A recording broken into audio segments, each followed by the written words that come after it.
So now it's got really wet, I can start putting it into my jar. Here's a couple I've made in the last couple of weeks. Once you put it in the jar, you can leave it for 5 days to a week. I'm going to put it in there and really squash it down. And you'll see that it gets more juicy as we go.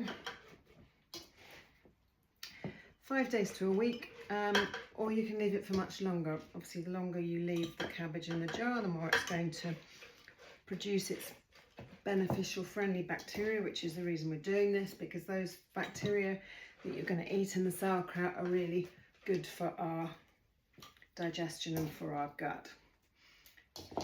So if you can see those two I've made earlier, one was entirely red cabbage, one was just green cabbage, and you should be able to see that they're sitting underneath a layer of liquid there, which this one's going to be doing in a moment. Squish it all in, and that's it. And what I'm going to do, once we've scraped this last bit out, is there's lots of juice in there. As the trainer chef told us when I was at catering college, what did God give us before he gave us spatulas? Always use your hands, make sure they're clean, make sure you're using an organic cabbage, because cabbages are a great cleaner of dirty ground. So if cabbages have been planted in ground which has got heavy metals in it or other nasty toxins, they just hoover it all up. So make sure you buy organic. Better for the planet, better for you. There we go, it's all in there now. You can see the juice has risen up to the top. I mean, you can just really squash it down, give yourself a bit more of a layer of liquid. It's amazing how much you can pack into a jar. And these wide neck jars are brilliant. I bought them off Amazon. You can get your hand right in. So scrape down any last bits. I'm going to use a slightly smaller lid. You can use anything, but just find something that will form a lid, you know, a cover for your cabbage and not disappear into the liquid too much. There we go. Push that into there like that. Can you see that? I've also got these pebbles, which are glass, which just weight the lid down.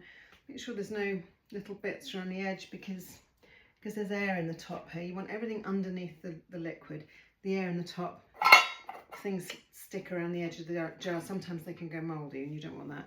And then I just loosely put a lid on top. It's not done up tightly at all, because you want the microbes in the air to be able to get to that. And there we go. That is how easy it is. 1 jar of sauerkraut to be. So you can leave it, like I said, for about a week, but the longer you leave it, the better. So if you can be patient and leave it for a month or more, I've got some in the fridge which I've had for a year. It still tastes fantastic. When it gets to you can open it every so often, let any air bubbles out. They will rise to the top, and you can just jiggle them out. And when it tastes how you think it, you know, it'll start to, this turns into, you don't add vinegar, this is the vinegar, this salt solution turns into vinegar, and then you get that lovely vinegary taste. When it tastes good to you, it's ready to eat, and then you put it in the fridge and just add it to your meals and eat it on its own.